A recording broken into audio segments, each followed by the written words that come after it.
السلام علیکم ناظرین، آج ہم آپ کو 11ویں صدی کے آخر سن 1091 سے پیش آنے والے کچھ ایسے واقعات کے متعلق آگاہ کریں گے جس میں فاتح بیت المقدس سلطان صلاح الدین ایوبی کا ذکر ہے۔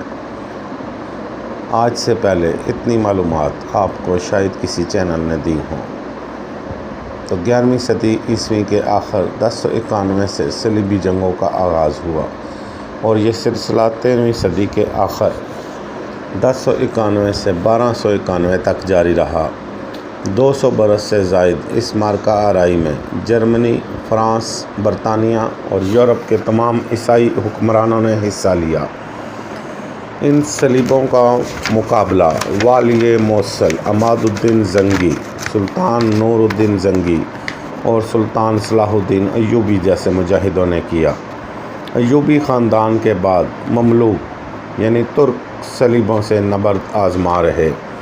اس طرح کل 7 بڑی صلیبی جنگیں ہوئیں۔ صلاح الدین کا تعلق کرد قوم سے تھا۔ وہ 19 ستمبر 1138 میں تقریت کے مقام پر پیدا ہوئے۔ ان کا نام والدین نے یوسف رکھا۔ سلطان صلاح الدین ایوبی نے سلطان نور الدین زنگی کے ساتھ تربیت پائی۔ 1160 یعنی سن 555 ہجری میں جب صلیبیوں کو صلاح الدین ایوبی نے مصر سے نکال باہر کیا تو خلیفہ العاضد دین اللہ نے یوسف کو ملک الناصر صلاح الدین ایوبی کا نام عطا کیا۔ اس وقت صلاح الدین ایوبی کی عمر 22 سال تھی۔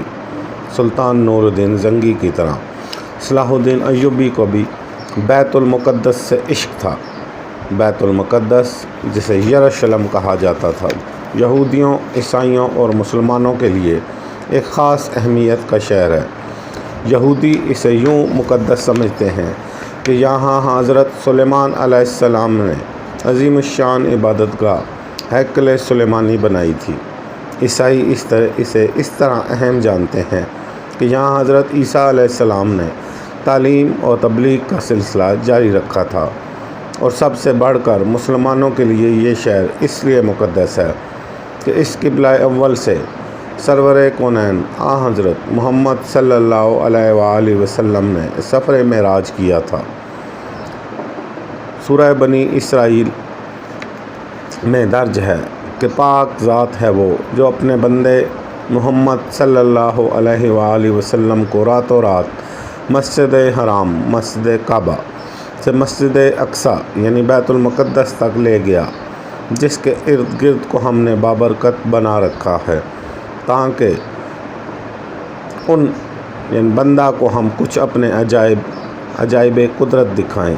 بے شک اللہ تعالیٰ سب سننے والا اور سب دیکھنے والا ہے۔ سن 638 ہجری میں خلیفہ ثانی امیر المومنین حضرت عمر رضی اللہ تعالیٰ عنہ نے بیت المقدس یعنی یروشلم کو فتح کیا۔ اس فتح کے نتیجے میں مسلمان اور عیسائی پرامن طور پر رہنے لگے۔ یہودی، عیسائی اور مسلمان دیگر علاقوں سے یہاں زیارت کے لیے آتے رہے۔ پھر 1099 میں عیسائی فوج نے بیت المقدس یعنی یروشلم پر قبضہ کر لیا۔ وہاں کے باشندوں کا بے دردی سے قتل عام کیا۔ بیت المقدس کی آزادی کے لیے جب سلطان صلاح الدین ایوبی نے تلوار اٹھائی تو تمام عیسائی دنیا سلطان صلاح الدین ایوبی کے خلاف صف آرا ہو گئی۔ صلیبی فوج کی تعداد 10 لاکھ سے زائد تھی، جبکہ سلطان صلاح الدین ایوبی کا لشکر صرف 40,000 سپاہیوں پر مشتمل تھا۔ یہ ایک بہت بڑا فرق تھا۔ صلیبیوں کے پاس جدید ترین اسلحہ تھا اور باعمل اہل ایمان کے پاس صرف برہنہ تلواریں تھیں اور اللہ کی ذات پر غیر متزلزل یقین۔ یہ وہ ہتھیار تھے جن کے بھروسے سلطان صلاح الدین ایوبی نے تیسری صلیبی جنگ سن 1187 میں وہ عظیم الشان فتح حاصل کی جس کی سوزش سے آج بھی عیسائی دنیا کے سینے جلتے ہیں۔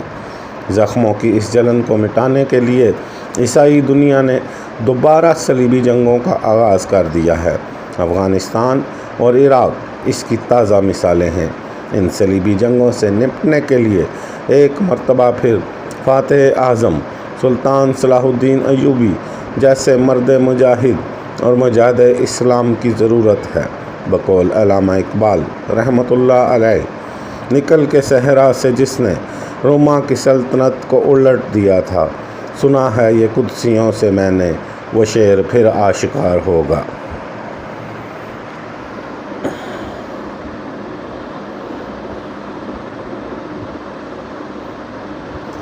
آج سے 1500 سال قبل دنیا کے نقشے پر دو عظیم طاقتیں موجود تھیں، ایک روم اور دوسری ایران۔ موجودہ سیاسی اصطلاح میں کہا جا سکتا ہے کہ یہ دونوں ماضی کی سپر پاورز تھیں۔ روم پر عیسائیوں کی حکمرانی تھی اور ایران مجوسیوں آتش پرستوں کا مرکز تھا۔ ان کے عقیدے کے مطابق آگ ہر شے کو جلا دینے کی طاقت رکھتی تھی، اس لیے وہ آگ کو خدا کا درجہ دیتے تھے۔ ایران کے تمام چھوٹے بڑے عبادت خانوں میں ہر وقت آگ روشن رہتی تھی اور پجاری بھڑکتے ہوئے شعلوں کے سامنے سجدہ ریز رہتے تھے اور صدیوں سے یہ دعا مخصوص سے مانگتے تھے: اے ہمارے معبود، جس طرح تو لازوال و عظیم ہے، اسی طرح اپنے نام لیواؤں کو بھی عزت و جلال عطا کر۔ ہمارے دشمنوں پر ہمیں ایسا غلبہ بخش دے جیسے ذبح ہونے والے جانور بے دست و پا نظر آتے ہیں۔ اہل زمین کے دلوں میں ہماری ایسی ہیبت ڈال دے کہ وہ سوتے میں بھی ہم سے خوفزدہ رہیں، اور درفش قادیانی کو اتنا بلند کر کہ وہ آسماں کو چھونے لگے۔ درفش قادیانی آتش پرستوں کا وہ مقدس پرچم تھا۔ ایرانی افواج اور عوام اس بات پر پورا یقین رکھتے تھے کہ جس میدان جنگ میں یہ متبرک جھنڈا لہرائے گا، وہاں دشمن شکست و فاش سے دوچار ہوگا اور مجوسیوں کو عظیم الشان فتح حاصل ہوگی۔ پھر جب اسلام کی شکل میں حق نمودار ہوا تو باطل فرار ہو گیا۔ مقدس پرچم اٹھانے والے ہاتھ کاٹ دیے گئے اور درفش قادیانی جسے فتح و نصرت کا نشان سمجھا جاتا تھا، وہ نشان بدبختی کی علامت بن کر اسی طرح خاک میں مل گیا کہ اس کا ایک تار تک باقی نہ رہا۔ یہ 14 ہجری کا تاریخ ساز اور یادگار سال تھا جب صدیوں سے روشن آتش کدے بجھا دیے گئے۔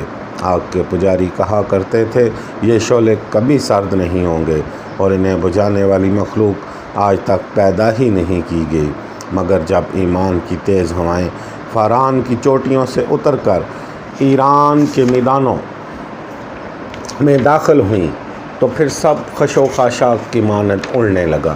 نوشیروان کی نادر و قیمتی یادگاریں مٹی کے کھلونوں کی طرح حقیر اور ارزاں ٹھہری۔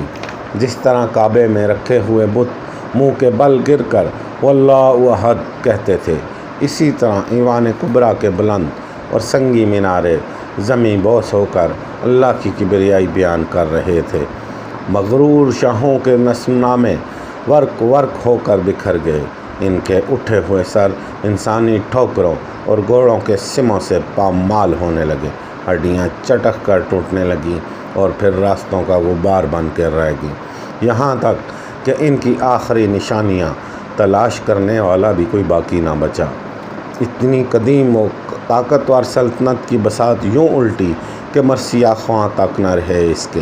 ماتم گساروں کو بھی مکافات عمل کے قانون نے کھا لیا۔ موت کا خونی دہن اپنے پورے طول و عرض کے ساتھ کھلا ہوا تھا اور ایران کی فضاؤں میں بہت دیر تک یہ ہولناک صدا گونجتی رہی، ہے کوئی اور، ہے کوئی اور۔ پھر جواب میں وقت کے نقیب نے پکار کے کہا، کوئی نہیں، کوئی نہیں سوائے اللہ کے۔ یہ آواز سنتے ہی حضور اکرم صلی اللہ علیہ وآلہ وسلم کے محترم ماموں اور لشکر اسلام کے سالار حضرت سعد بن ابی وقاص رضی اللہ تعالیٰ عنہ کی شمشیر اپنے نیام میں چلی گئی، اور نہ جانے کتنی راتوں سے کرب کے عالم میں جاگنے والے امیر المومنین حضرت عمر فاروق رضی اللہ تعالیٰ عنہ کو قرار آ گیا۔ یہ تھا جنگ قادسیہ کا مختصر حال، جس نے ایرانیوں کی کمر توڑ کر رکھ دی تھی، اور شہنشاہ یزدگرد کسی زخمی بھیڑیے کی طرح اپنی ہی زمین پر پناہ ڈھونڈتا پھر رہا تھا۔